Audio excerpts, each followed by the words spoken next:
अस्सलाम वालेकुम एवरीवन, मैं हूं वसीम सेता और आप देख रहे हैं मोटोबस। अभी हमारी जिक्सर रेसप जो है इसने पूरे 10,000 किलोमीटर कंप्लीट कर लिया और मैंने इसको लिया था मार्च 2023 में और अभी है दिसंबर 2024।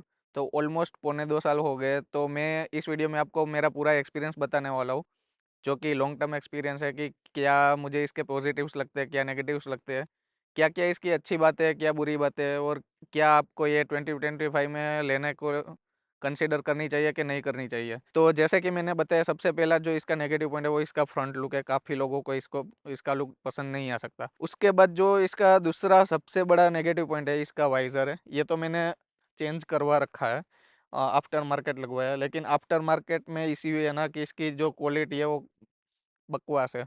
मतलब थोड़ा सा भी अगर आपने प्रेस कर दिया या थोड़ा सा भी वजन इस पे आया तो ये टूट जाएगा।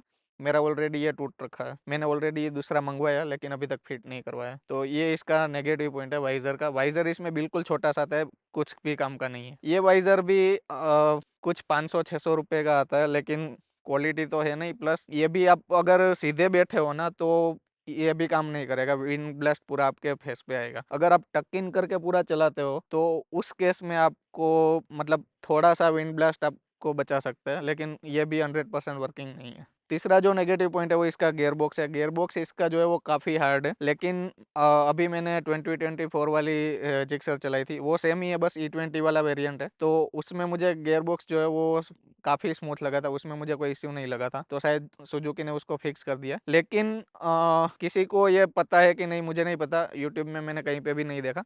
लेकिन अगर आप इसको ठीक करना चाहते हो, गियर बॉक्स को स्मूथ बनाना चाहते हो ना, तो मेरे ख्याल में इसका जो गियर बॉक्स है वो हार्ड नहीं है।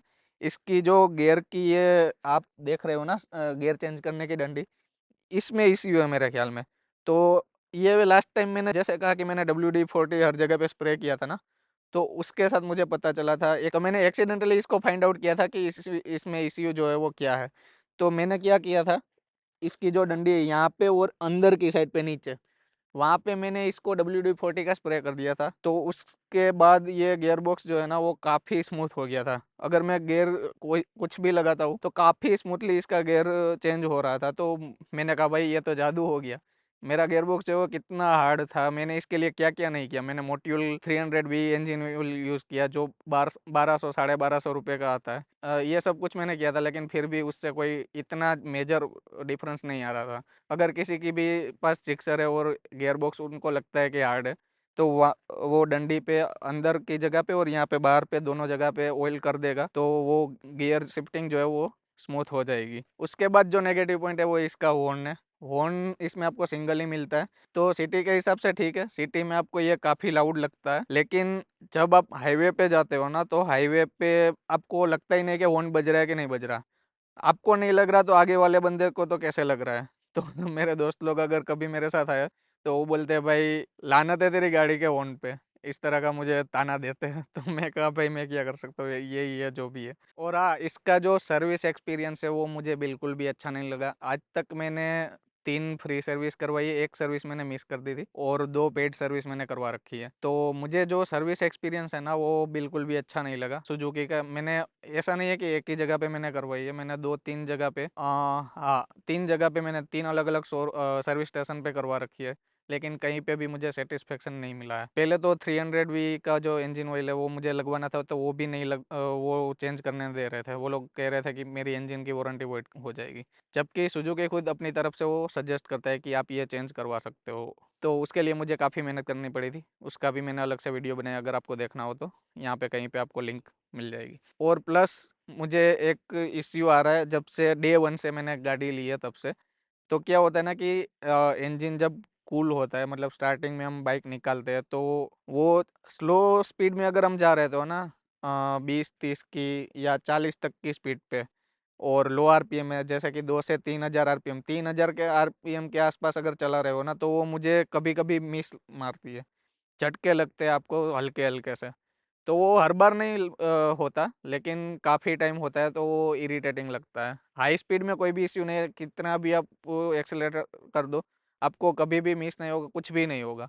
और ये आई थिंक मेरे बाइक में ही स्पेसिफिक होगा। तो मैंने जितनी भी बार आज तक सर्विस के लिए दिए ना, हर बार वो इश्यू मेंशन किया है, लेकिन आज तक वो मेरा इश्यू सॉर्ट आउट नहीं हुआ, क्योंकि वो लोग देखते ही नहीं है उस इश्यू को। 2 बार तो मैंने उसके मैकेनिक, क्योंकि हर बार ये इश्यू नहीं आता तो मैं उनको दिखा नहीं सकता, और दिखा नहीं सकता तो वो लोग कहते हैं कोई इश्यू नहीं है, ऐसे करके दे देते हैं, अगली बार आना तब वो बता देना, ऐसे कहते हैं। तो 2 बार तो मैंने मैकेनिक को दिखाया है।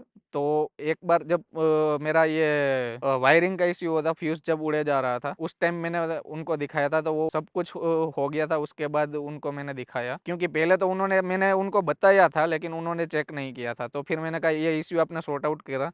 तो कहा नहीं हमने नहीं किया, आप मुझे हमें दिखाओ पहले। तो मैंने उनको साथ में बिठा के चला के दिखाया कि देखो भाई इस तरह का इश्यू है, तब आ रहा था वो। तो वो कहते हैं भाई आप एक काम करो, आप इस वाले शोरूम पे जाओ और नई बाइक की आप एक बार टेस्ट ड्राइव ले लो, और उसमें चला के देखो कि आपको वो सेम इस तरह का फीडबैक मिलता है कि नहीं मिलता। मेरे ख्याल में तो वो सभी बाइक में इस तरह से ही होगा, वो मैकेनिक बोलता है मुझे। तो मैंने वो टेस्ट ड्राइव भी ली, उसका वीडियो रिकॉर्ड किया, उनको दिखाया कि भाई देखो इस बाइक में कोई भी इश्यू नहीं है, सिर्फ मेरी बाइक में है। तो वो बोलते हैं कि भाई आज तो चलो दिन ख़त्म हो गया, आप 2-3 दिन के बाद आके करवा लेना, वापस आ जाना।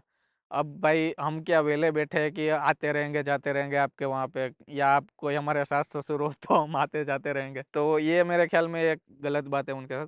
जब लास्ट टाइम मैंने मेजर सर्विस करवाई थी, तो उस टाइम भी मैं स्पेसिफिक इसी इश्यू के लिए गया था कि भाई ये इश्यू मुझे सॉर्ट आउट कर दो, उसके बाद ही दूसरा कुछ करना। मैंने काफ़ी मतलब काफ़ी चीज़ें मुझे करवानी थी, ऑयल चेंज करवाना था, air filter, oil filter, spark plug, ये सारी चीज़ें मुझे सॉर्ट आउट करनी थी। क्योंकि स्पार्क प्लग में क्या हो रहा था, ये जो मुझे इश्यू आज तक फेस हुए वो मैं बता रहा हूँ। स्पार्क प्लग में मेरे ख्याल में पानी की वजह से ना शॉर्ट सर्किट हो जा रहा था। तो क्या होता, जब भी मैं सर्विस करवाता था तो स्पार्क प्लग अगर गीला हो जाता था ना, तो वो पानी बाइक जो है वो स्टार्ट नहीं होती थी फिर 5-6 घंटे के लिए, जब तक कि वो पानी सूख नहीं जाता था। तो क्योंकि उसकी कैप मेरे ख्याल में ख़राब हो गई थी, तो वो स्पार्क प्लग मुझे चेंज करवाना पड़ा उस टाइम पे। तो उस टाइम पे मैंने क्लियरली उनके जो वो फॉर्म भरते हैं ना जब सर्विस पे देते हैं, उसमें क्लियरली मेंशन करवाया था कि भाई आप पहले ये वाला मेरा इश्यू सॉर्ट करना, ठीक है? और ये एक स्पार्क प्लग वाला, ये 2 इश्यू मेरे सॉर्ट कर देना, उसके बाद इसकी सर्विसिंग करना। ऑयल जो है, ऑयल फ़िल्टर है, एयर फ़िल्टर है, और हाँ, ये 3 चीज़ें जो है वो मुझे चेंज करवानी है। तो ये उसके बाद चेंज करना, जबकि ये दोनों इश्यू फिक्स हो जाए। तो उन्होंने स्पार्क प्लग वाला तो इश्यू, इसका स्पार्क प्लग और उसकी कैप चेंज करके कर दिया, और बाकी कुछ उन्होंने किया नहीं था। जब मैं शाम को कॉल करके जाता हूँ उनके पास, तो दूसरा वाला इश्यू भी सॉर्ट नहीं किया, और ना ही चलो बाकी की चीज़ें तो मैंने उनको बोला था कि ये मेरे सामने चेंज करना, तो उन्होंने नहीं की, तो वो ठीक है कोई बात नहीं, लेकिन वो वाला इश्यू मेरा फिक्स नहीं किया।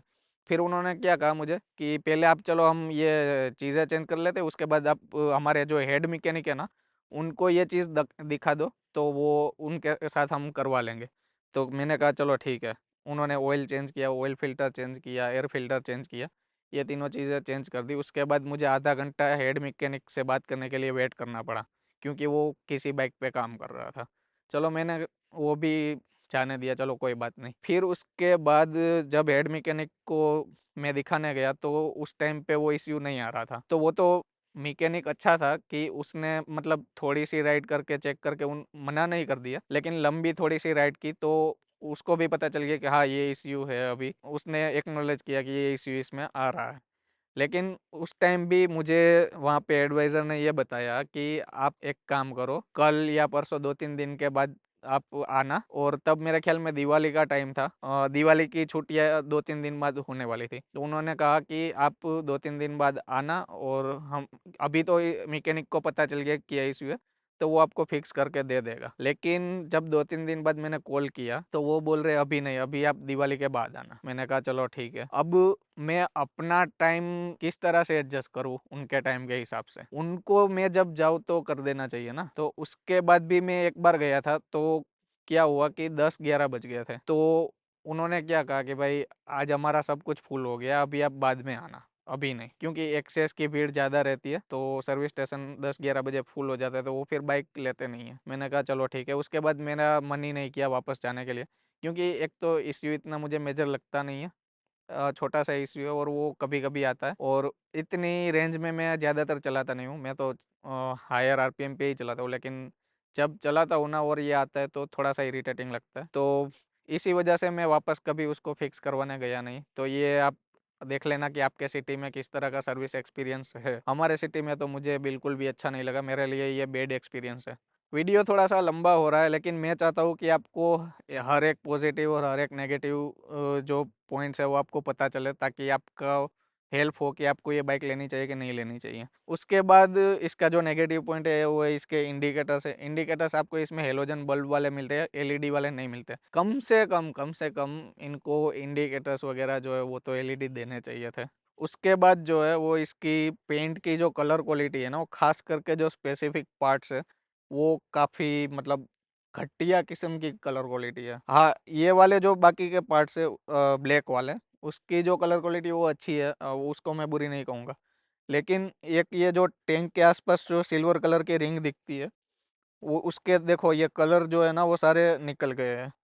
और बाकी वो मतलब क्या कहते हैं, वो वाटर ड्रॉप जैसा नहीं होता, इस तरह का पूरा यहाँ पे हो गया है। और सेम यही कलर वाला जो पार्ट है वो यहाँ पे दोनों साइड पे है, उसमें भी कलर निकलने लगा है। और ये रिंग जो है ना, उसमें ऐसा नहीं है कि अभी 1 डेढ़ साल बाद निकला है। जब से ली थी उसके 1 महीने में ही वो बबल्स आने लगे थे ये वाली जो रिंग है उसके ऊपर, और धीरे धीरे ये कलर निकलने लगा था। उसके बाद जो ये हैंडल बार है ना, हैंडल बार में ये जो मैट ब्लैक कलर का बीच वाला हिस्सा है, उसकी भी जो कलर है वो उसका कलर, और प्लस ये जो मिरर का ये वाला जो पार्ट है उसका कलर दोनों फेड हो गए। मतलब ऐसा लगता है कि बहुत पुरानी बाइक होगी। और साथ में ये ब्रेक लीवर्स है वो, तो इस तरह के जो कुछ पार्ट है उसकी कलर क्वालिटी सुजुकी बेहतर कर सकता था। हाँ, एक बात बताना भूल गया कि इसकी इंजन की जो साउंड है ना वो काफ़ी अच्छी है। मुझे इसकी इंजन की साउंड काफ़ी अच्छी लगती है, खास करके हाई आरपीएम में 6 7 8 हज़ार आरपीएम पे जब चलाते हो ना, तो मतलब एक ऐसा लगता है कि आप कोई सुपर बाइक चला रहे हो। बस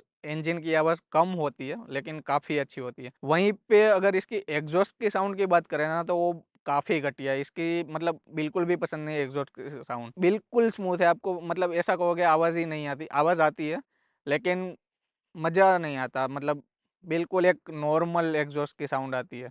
और इसके जो सस्पेंशंस है उसको आप पॉजिटिव में भी ले सकते हो, नेगेटिव में भी ले सकते हो।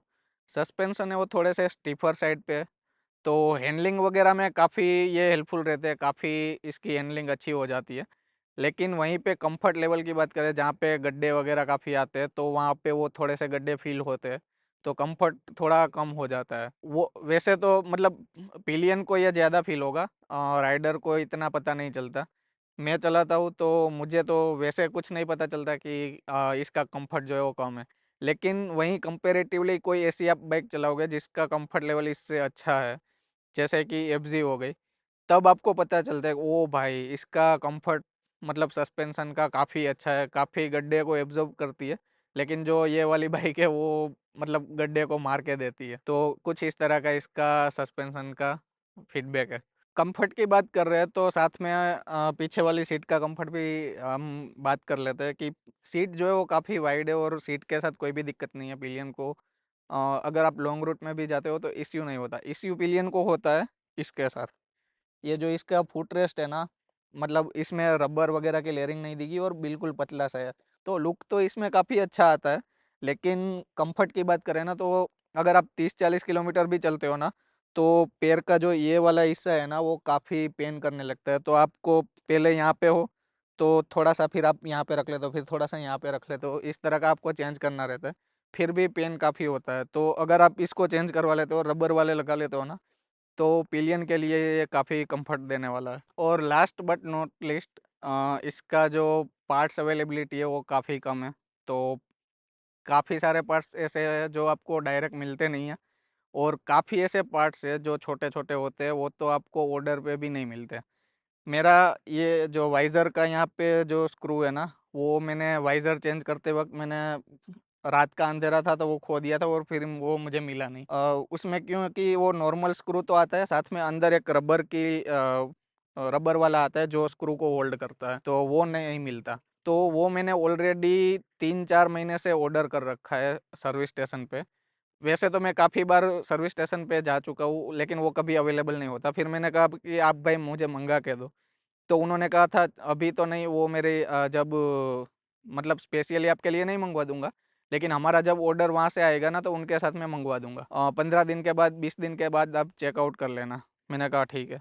वो 15-20 दिन बाद ऑर्डर जो आया तब मैंने वो चेकआउट कराया, तो वो बोल रहे हैं नहीं इस ऑर्डर में नहीं आया, अगले ऑर्डर में आएगा। अगले ऑर्डर में भी मैंने देखा वो कह रहे हैं अभी नहीं आया, अब जब सर्विस करवाना हो तब चेक करवा लेना। इस तरह से मैंने 3 आई थिंक 3 बार कम से कम उनसे पूछा है, लेकिन वो पार्ट्स मुझे नहीं मिल रहा है। एक छोटा-सा पार्ट है भाई, लेकिन वो भी नहीं मिल रहा। तो सुजुकी को ये देखना चाहिए, कम से कम आप ऑर्डर पे तो पार्ट्स की डिलीवरी दो, अगर अवेलेबल नहीं रखो तो। तो ये कुछ नेगेटिव पॉइंट्स है, आप देख सकते हो। अब आते हैं पॉइंट पे कि क्या आपको ये 2025 में इस बाइक को लेना कंसिडर करना चाहिए कि नहीं करना चाहिए। तो देखो मैं क्लियरली बताना चाहूँगा, मैं कोई भी ऐसा सुजुकी के साथ मेरा कोई ना ही दुश्मनी है ना ही दोस्ती है। जो मैं कहूँगा वो आपके फ़ायदे के लिए कहूँगा कि आपका कोई नुकसान ना हो, क्योंकि आप अपनी मेहनत के पैसे लगा रहे हो किसी भी बाइक या किसी भी चीज़ लेने के लिए। अगर आपकी रिक्वायरमेंट है कि आपको फेयरिंग वाली बाइक चाहिए, लेकिन आपका बजट जो है वो काफ़ी कम है, 1,60,65,000 के आसपास है, तो डेफ़िनेटली आप इस बाइक के साथ जा सकते हो, क्योंकि आपके पास दूसरा कोई ऑप्शन ही नहीं है। लेकिन अगर आप मान लो कि पैसे थोड़े, आपका बजट जो है वो बढ़ा सकते हो, आप 2 लाख तक खींच सकते हो अगर, तो आपके पास काफ़ी सारे फिर ऑप्शन रह जाते हैं। RS 200 को कंसिडर मत करना, क्योंकि वो तो अभी मिलती ही नहीं है, आपको ऑर्डर पे लेनी पड़ती है, और प्लस वो काफ़ी ज़्यादा आउटडेटेड हो गई है, तो उसका अपडेट ना आए तब तक वो भी मैं सजेस्ट नहीं करूँगा। उसके बाद R15 आ गई, लेकिन R15 तो काफ़ी महंगी चली जाती है, 230 240 तक चली जाती है। वैसे ही RC 200 है, वो भी 2.5 लाख तक चली जाती है, ऑन रोड की बात कर रहा हूँ मैं। और उसके अलावा कौन सी आती है, हाँ XMR आती है, वो बढ़िया बाइक है अगर आप लेना चाहो तो। लेकिन वही बात है कि आप कस्टमर सर्विस एक्सपीरियंस एक बार आप देख लेना आपके सिटी में किस तरह का है, तो वो आपको आई थिंक 2 लाख या 2,20,000 के आसपास वो आपको मिल जाती है, अगर आप उतना एक्सटेंड कर सकते हो तो। बाकी अगर आपका बजट यही है और आपको नेकेड बाइक लेना चाहते हो, तो आपके पास काफ़ी सारे ऑप्शंस हैं। आपके पास FZ है, RTR है, फिर पल्सर के काफ़ी सारे ऑप्शंस है, तो आप किसी के साथ भी जा सकते हो। लेकिन अगर आपको फेयरिंग वाली बाइक है तो डेफिनेटली आप इसके साथ जा सकते हो, कोई भी दिक्कत नहीं है। बस ये जो पॉजिटिव और नेगेटिव पॉइंट्स जो मैंने बताया, उसमें आप आपकी रिक्वायरमेंट देख लेना कि आपकी रिक्वायरमेंट क्या है, और क्या आपकी रिक्वायरमेंट ये फुलफिल करती है बाइक की नहीं करती है। तो उस हिसाब से आप सिलेक्ट कर सकते हो कि आपको कौन सी बाइक लेनी है। और कोई भी बाइक आप सिलेक्ट करो ना, तो मेरा सजेशन ये रहेगा, पहले आप बाइक की शॉर्ट लिस्ट कर लो, कौन सी बाइक आपको पसंद है और कौन सी बाइक आपकी बजट में फिट होती है, और सारी बाइक का एक बार जाके टेस्ट ड्राइव जरूर ले लेना। क्योंकि कोई वीडियो मेरा देख के, किसी और का वीडियो देख के बस ये बाइक अच्छी है तो जाके ले मत लेना। सारी बाइकों का एक बार टेस्ट ड्राइव लो, और उसमें आप देखो कि आपको क्या पसंद है, आपको किस में मज़ा आ रहा है बाइक चलाने में, किस में आपका कंफर्ट लेवल है, किस में आपको जो स्पोर्टीनेस चाहिए वो है। वो सारी चीज़ें आप कंपेयर करो और फिर उस बाइक को लो। आप वीडियो कोई भी देखो वो सिर्फ रेफरेंस के लिए देखो, लेकिन खुद एक्सपीरियंस करके उसके बाद बाइक लो, तो आपका फ़ायदा होगा। तो यही था आज का वीडियो, थोड़ा लंबा हो गया, लेकिन सारी बातें बतानी ज़रूरी थी। तो मिलते हैं अगले वीडियो में, तब तक के लिए अल्लाह हाफ़िज़।